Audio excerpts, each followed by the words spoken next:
ইয়াত প্ৰায় 8 বিঘা মাটি আছে। এই 8 বিঘা মাটিত আমি মায়াৱতী যিটো পদ্ধতি, এই পদ্ধতিৰে আমি গছ লগাম। য'ত আপোনালোকে জানে যে মিয়াৱাকিৰ যিটো গছৰ লগোৱা পদ্ধতি সি 10 টাইমছ গ্ৰ'থ হয়। গতিকে 10 বছৰত 100 বছৰীয়া গছৰ দৰে হয়, এবছৰত 10 বছৰীয়া গছৰ দৰে। সেই তেনেকুৱা গছ আমি লগাবৰ কাৰণে পৰিকল্পনা কৰিছোঁ। আৰু এই চহৰৰ মাজমজিয়াত আমি 8 বিঘা মাটিত, য'ত আগতে PWDৰ IB আছিল, এই গোটেই অঞ্চলটোত আমি নগৰীয়া বন উদ্যান কৰিম। আৰু তাৰ কামো আমি ইতিমধ্যে পৰিকল্পনা কৰি আৰম্ভ কৰিছোঁ। আৰু এই বন উদ্যানৰ সন্মুখতে জুবিন গাৰ্গ ডাঙৰীয়াৰ এটা প্ৰতিমূৰ্তিও স্থাপন হ'ব।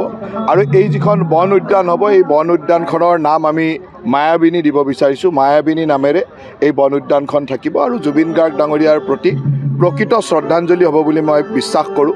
কাৰণ তেখেতে অৰণ্য ভাল পাইছিল, গছ বনক ভাল পাইছিল। গতিকে এই গছ বনৰ মাজেৰে তেখেতক আমি জীয়াই ৰাখিব বিচাৰিছোঁ। তেখেতৰ প্ৰতিমূৰ্তি ইয়াত থাকিব, যাতে প্ৰতিটো মুহূৰ্তত নলবাৰীবাসীয়ে তেখেতক মনত ৰাখিব পাৰে। আৰু চহৰৰ মাজমজিয়াত তেখেতৰ শ্ৰদ্ধাত মায়াবিনী নামৰ এই বন উদ্যানে আমাৰ তেখেতৰ প্ৰতি প্ৰকৃত শ্ৰদ্ধাঞ্জলি হ'ব। তাৰ লগে লগে আৰু কেইবাটাও কাম আমি লৈছোঁ। বিশেষভাৱে তেখেতৰ গানৰ সংৰক্ষণ বা গীতৰ এটা সংগ্ৰহালয়, যিটো আমাৰ পূৰ্ব ভাৰতী সংগ্ৰহালয় আছে, সেই সংগ্ৰহালয়তে আমি কৰাৰ ব্যৱস্থা কৰিছোঁ।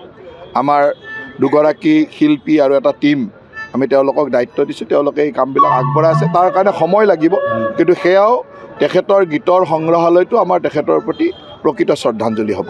এইটো বন উদ্যানখনৰ কাম ইতিমধ্যে আমি আৰম্ভই কৰিলোঁ। আজি এমাহ হ'ল শ্ৰদ্ধাঞ্জলি অনুষ্ঠানৰ পিছতে আমি খুব কম দিনৰ ভিতৰত তেখেতৰ প্ৰতিমূৰ্তিৰ কাম আৰম্ভ কৰিম। প্ৰতিমূৰ্তিৰ কামো চলি থাকিব, তাৰ লগে লগে বন উদ্যানৰ কাম চলি থাকিব। আৰু আজি মই ক'লোৱে যে বন উদ্যানখনৰ নামেই মায়াবিনী হ'ব।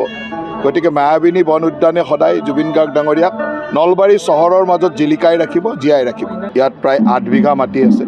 এই 8 বিঘা মাটিত আমি মায়াৱতী যিটো পদ্ধতি, এই পদ্ধতিৰে আমি গছ লগাম। য'ত আপোনালোকে জানে যে মিয়াৱাকিৰ যিটো গছৰ লগোৱা পদ্ধতি সি 10 টাইমছ গ্ৰ'থ হয়।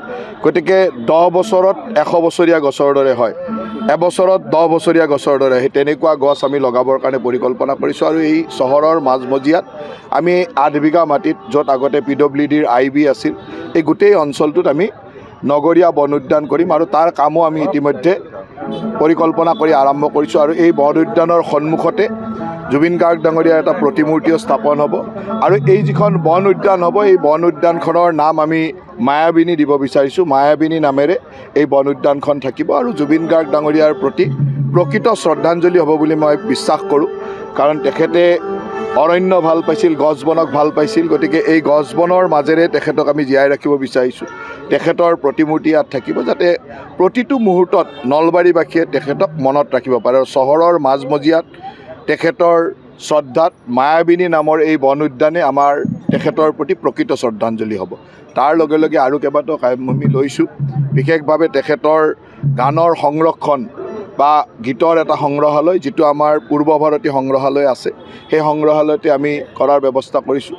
আমাৰ দুগৰাকী শিল্পী আৰু এটা টীম, আমি তেওঁলোকক দায়িত্ব দিছোঁ। তেওঁলোকে এই কামবিলাক আগবঢ়াই আছে। তাৰ কাৰণে সময় লাগিব, কিন্তু সেয়াও তেখেতৰ গীতৰ সংগ্ৰহালয়টো আমাৰ তেখেতৰ প্ৰতি প্ৰকৃত শ্ৰদ্ধাঞ্জলি হ'ব। এইটো বন উদ্যানখনৰ কাম ইতিমধ্যে আমি আৰম্ভই কৰিলোঁ। আজি এমাহ হ'ল শ্ৰদ্ধাঞ্জলি অনুষ্ঠানৰ পিছতে আমি খুব কম দিনৰ ভিতৰত তেখেতৰ প্ৰতিমূৰ্তিৰ কাম আৰম্ভ কৰিম। প্ৰতিমূৰ্তিৰ কামো চলি থাকিব, তাৰ লগে লগে বন উদ্যানৰ কাম চলি থাকিব। আৰু আজি মই ক'লোৱে যে বন উদ্যানখনৰ নামেই মায়াবিনী হ'ব।